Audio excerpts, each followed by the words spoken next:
حضرت نوح علیہ السلام نے جب درخت خرما کی کاشت کی اور لوگوں سے کہا کہ طوفان آئے گا اور ساری دنیا غرق ہو جائے گی، تو لوگوں نے تمسخر سے کہا کہ اس شخص کا دماغ خراب ہو گیا ہے، یہ بہکی بہکی باتیں کرتا پھرتا ہے۔ پھر جب درخت تیار ہوئے اور عرصہ تک تختے خشک ہوتے رہے، اس کے بعد کشتی تیار ہونے لگی تو ان کے تمسخر کو اور بھی فروغ حاصل ہو گیا۔ کہنے لگے، اسے دیکھو یہ کیا کر رہا ہے، پانی کا نام و نشان نہیں اور اتنی بڑی کشتی تیار ہو رہی ہے۔ حضرت نوح علیہ السلام ان سے کہتے کہ مذاق نہ کرو اور ایمان لے آؤ، ورنہ اپنی اس سرکشی کا مزہ چکھ لو گے۔ طوفان آئے گا اور سب کے سب ڈوب جاؤ گے، مگر کوئی آپ کی بات پر کان نہیں دھرتا اور آپ کے ارشاد کو وقت نہ دیتا تھا۔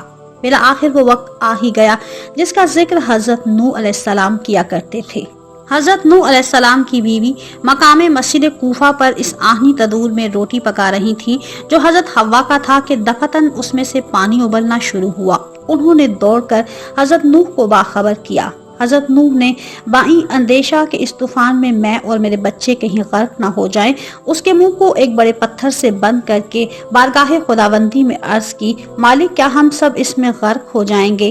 ارشاد ہوا کہ اے نوح، میں نے تمہیں، تمہارے اہل و عیال اور مومنین کو بچانے کا وعدہ کیا ہے، میں انہیں ہلاکت سے بچاؤں گا۔ اب تم فوراً سب کو لے کر کشتی میں سوار ہو جاؤ اور اپنے ہمراہ جملہ مخلوقات کے ایک ایک جوڑے لے لو۔ حضرت نوح علیہ السلام اس کشتی میں، جس کے 3 طبقے اور 90 خانے تھے، خود بھی سوار ہوئے، بال بچوں کو بھی سوار کیا اور مخلوقات کے جوڑے بھی لے لیے۔ لیکن حضرت نوح کو سب کے سوار کرنے میں جو دشواری تھی وہ یہ تھی کہ مخلوقات کا جمع کرنا، اور وہ بھی بہت ہی عزلت کے ساتھ، ان کے لیے مشکل تھا۔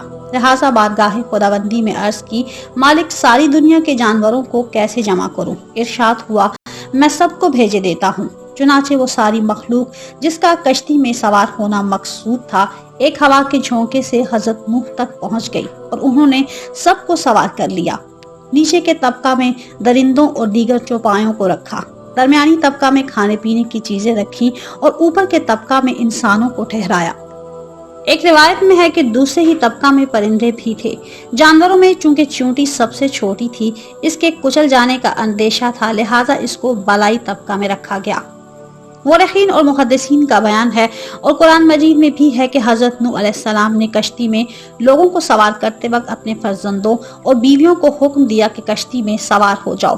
اس کے حکم کی تعمیل سام، خام، یافس اور ان کی مومنہ بیوی اموارہ نے کی اور سب کے سب فوراً کشتی میں سوار ہو گئی، لیکن ان کا ایک فرزند جس کا نام کنعان اور ایک بیوی، ان دونوں نے سرتابی اور پوری نافرمانی کے ساتھ تعمیل حکم سے انکار کر دیا، جس کے رد عمل میں انہوں نے بڑا زور لگایا کہ کسی طرح کشتی میں آ جائیں، مگر انہوں نے ایک نہ سنی۔ جب حضرت نوح علیہ السلام نے اپنے بیٹے کنعان سے بااصرار سوار ہونے کو کہا تو اس نے جواب دیا کہ میں نہ سوار ہوں گا، آپ میری فکر نہ کریں، یہ بڑے بڑے پہاڑ کھڑے ہیں، میں ان کے ذریعے اپنے آپ کو بچا لوں گا۔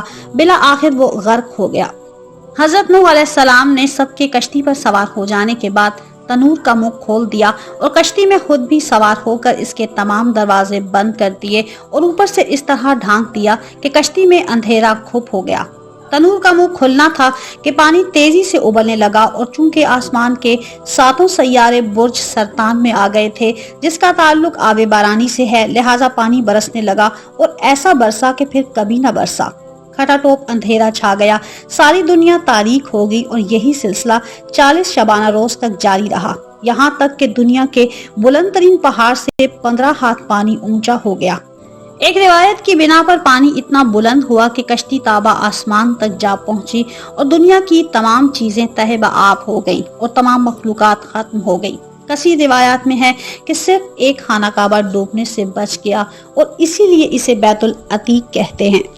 حضرت نوح علیہ السلام کی کشتی 10 رجب المرجب کو زمین کوفہ سے روانہ ہو کر آسمان کے نیچے نیچے چکر لگا رہی تھی کہ مشیت ایزدی نے کروٹ لی اور اختتام طوفان کا فیصلہ ہوا۔ زمین کو حکم ملا کہ اپنا پانی پی جا اور آسمان کو فرمان ملا کہ بارش کو روک دے۔ حضرت نوح علیہ السلام کی کشتی 6 ماہ پانی میں رہی۔ حضرت نوح کئی ماہ خشکی کا انتظار کرنے کے بعد خود بھی کشتی سے اترے اور ان لوگوں کو بھی اتارا جو کشتی میں سوار تھے۔